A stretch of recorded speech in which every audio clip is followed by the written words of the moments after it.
Hello guys, ಎಲ್ಲರಿಗೂ ASV ಅಕಾಡೆಮಿಗೆ ಸ್ವಾಗತ. ನೋಡಿ ಸ್ನೇಹಿತರೆ, ಎಲ್ಲ ಕಡೆ ಸೋಷಿಯಲ್ ಮೀಡಿಯಾದಲ್ಲಿ ಓಡಾಡ್ತಿರುವಂತಹ ಒಂದು ವಿಡಿಯೋ ಅದು ನಿಜನಾ ಫೇಕಾ ಅಂತಂದರೆ, ಎಲ್ಲ ವಿದ್ಯಾರ್ಥಿಗಳಿಗೆ ಮೊದಲೇನಿತ್ತು ಕಡ್ಡಾಯ ಕನ್ನಡ ಬರಲೇಬೇಕಿತ್ತು. ಬಟ್ ಇವಾಗ ಅದನ್ನ ತಿದ್ದುಪಡಿ ಮಾಡ್ತಿದ್ದಾರಂತೆ. ಇವಾಗ ನಿನ್ನೆ ನಡೆದಂತಹ ಸಭೆಯಲ್ಲಿ ತಿದ್ದುಪಡಿ ಮಾಡಿದ್ದಾರೆ ಅಂತೆ. ಏನಂತಂದರೆ, ಈಗ ನಾವು ಕನ್ನಡ ವಿದ್ಯಾರ್ಥಿಗಳು ಎಕ್ಸಾಮನ್ನು ಪಾಸ್ ಆಗಿರ್ತೀವಿ. ಸೊ SSLCನೂ ಕನ್ನಡನ ಮಾಡಿರ್ತೀವಿ, ಪ್ರಥಮ ಭಾಷೆ ಹಾಗೆ ದ್ವಿತೀಯ ಭಾಷೆನೂ ಮಾಡ್ಕೊಂಡಿರ್ತೀವಿ. SSLC, ತತ್ಸಮಾನ, PUC ಎಲ್ಲ ಕಡೆ ನಮ್ಮದು ಕನ್ನಡ ಇರ್ತದೆ. ಸೊ ನಮಗೆ ಕನ್ನಡ ಎಕ್ಸಾಮ್ ಬರೆಯುವಂಥ ಕಡ್ಡಾಯ ಕನ್ನಡ ಎಕ್ಸಾಮ್ ಬರೆಯುವಂಥ ನೆಸೆಸಿಟಿ ಇದೆಯಾ? ಇಲ್ಲ. ಸೊ ಹಾಗಾಗಿ ಕನ್ನಡ ವಿದ್ಯಾರ್ಥಿಗಳು ಏನೇನೆಲ್ಲ ಮುಗಿಸಿರ್ತಿರಲ್ಲ, ತತ್ಸಮಾನದಲ್ಲಿ ನೀವು ಸದರಿಯಲ್ಲಿ ಇವಾಗ ಏನೇನು ಕನ್ನಡ ಮುಗಿಸಿರ್ತಿರಲ್ಲ, ಕನ್ನಡವನ್ನು ಪಾಸಾದಂಥ ವಿದ್ಯಾರ್ಥಿಗಳಿಗೆ ಯಾವುದೇ ರೀತಿ ಮಾಡಬಾರ್ದು, ಯಾವುದೇ ರೀತಿ ಕನ್ನಡವರಿಗೆ ಪರೀಕ್ಷೆ ಇರಬಾರ್ದು ಅಂತೇಳಿ ಇವಾಗ ನಿನ್ನೆ ಒಂದು ವಿಡಿಯೋನ ಓಡಾಡ್ತಿದೆ. ಸ್ನೇಹಿತರೆ, ಅದ್ರ ಬಗ್ಗೆ ನೀವು ಕೆಳಗಡೆ ಕಮೆಂಟ್ ಬಾಕ್ಸ್ನ ತಿಳಿಸಿ. ಆ ವಿಡಿಯೋ ಏನಾದರೂ ಫೇಕಾ ಅಥವಾ ರಿಯಲಾ ಅಂತೇಳಿ ಕಮೆಂಟ್ ಬಾಕ್ಸ್ನ ತಿಳಿಸಿ. ನಾಗರಿಕ ಸೇವಾ ನೇರ ನೇಮಕಾತಿ ಸಾಮಾನ್ಯ ತಿದ್ದುಪಡಿ ನಿಯಮಗಳು 2025ಕ್ಕೆ ನಾವು ಇವತ್ತು ಅನುಮೋದನೆಯನ್ನು ನೀಡಿದ್ದೇವೆ. ಕರ್ನಾಟಕ ನಾಗರಿಕ ಸೇವಾ ನೇಮಕಾತಿ ರಾಜ್ಯ ನಾಗರಿಕ ಸೇವಾ ಅಧಿನಿಯಮ 15 ದಿನದೊಳಗೆ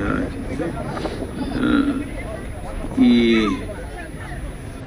KPSC ಒಳಗೆ ಕೆಲವೊಂದು ಅರ್ಹ ವಿದ್ಯಾರ್ಥಿಗಳಿಗೆ ಅಂದರೆ ತತ್ಸಮಾನ SSLC ಮತ್ತು ತತ್ಸಮಾನ ವಿದ್ಯಾರ್ಥಿಗಳ ಪರೀಕ್ಷೆಗಳಲ್ಲಿ ಕನ್ನಡ ಭಾಷೆಯನ್ನು ಪ್ರಥಮ ಅಥವಾ ದ್ವಿತೀಯ ಭಾಷೆಯಾಗಿ ಅಭ್ಯಾಸಿಸಿರುವ ಮತ್ತು ಸದರಿ ವಿದ್ಯಾಭ್ಯಾಸವನ್ನು ಕನ್ನಡ ಮಾಧ್ಯಮದಲ್ಲಿ ಮಾಡಿರುವ ಮತ್ತು ಈ ಹಿಂದೆ ಕರ್ನಾಟಕ ಲೋಕಸೇವಾ ಆಯೋಗ ಮತ್ತು ಇತರ ಆಯ್ಕೆ ಪ್ರಾಧಿಕಾರಗಳು ನಡೆಸಿರುವ ಕನ್ನಡ ಭಾಷಾ ಪರೀಕ್ಷೆಯಲ್ಲಿ ತೇರ್ಗಡೆಯಾಗಿರುವ ಅಭ್ಯರ್ಥಿಗಳಿಗೆ ಸದರಿ ಪರೀಕ್ಷೆಯಿಂದ ವಿನಾಯಿತಿ ನೀಡಲು ಪ್ರಸ್ತಾಪಿಸಲಾಗಿತ್ತು. ಅದನ್ನು ಸಚಿವ ಸಂಪುಟ ಒಪ್ಪಿಕೊಂಡಿದೆ.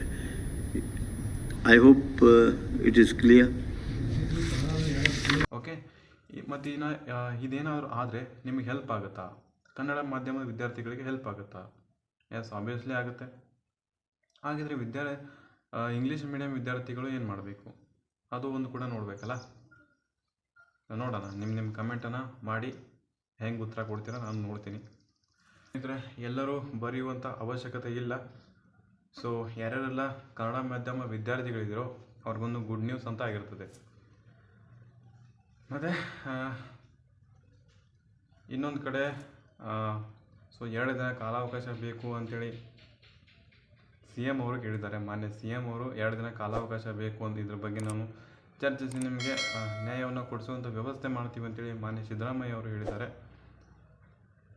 ಹಾಗಿದ್ರೆ ಒಂದು ಕಡೆ ರಿಸಲ್ಟ್ಗಾಗಿ ವೇಟಿಂಗ್, ಒಂದು ಕಡೆ ನ್ಯಾಯ ಸೇರಿದ ಪ್ರೊಟೆಸ್ಟ್ನ ರಿಸಲ್ಟ್ಗಾಗಿ ವೇಟಿಂಗ್ ಒಂದು ಕಡೆ.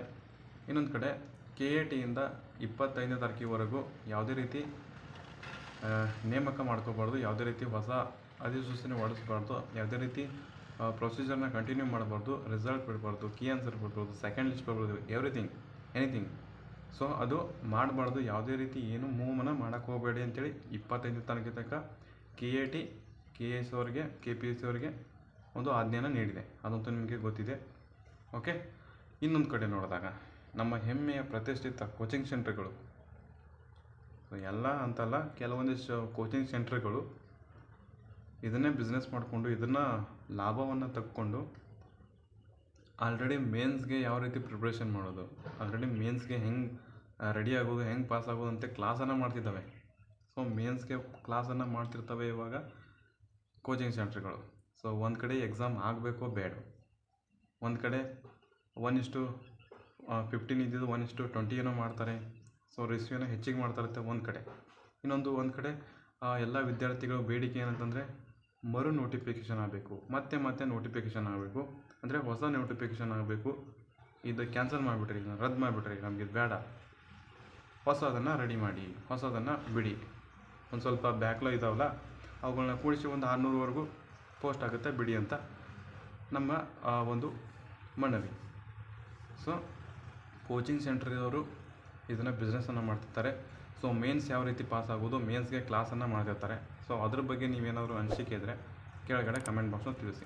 ಮತ್ತು ಈ ಏನಂತಂದರೆ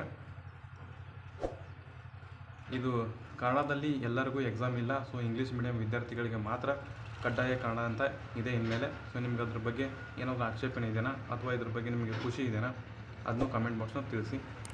ಮತ್ತು ಇದ್ರ ಬಗ್ಗೆ ನಿಮ್ಗೆ ಏನಾದರೂ ಸ್ವಲ್ಪ ಇಷ್ಟ ಆಗಿತ್ತಂದರೆ ಲೈಕನ್ನು ಮಾಡಿ, ಚಾನಲ್ ಸಬ್ಸ್ಕ್ರೈಬ್ ಮಾಡಿಕೊಡಿ. ಓಕೆ, ಬಾಯ್.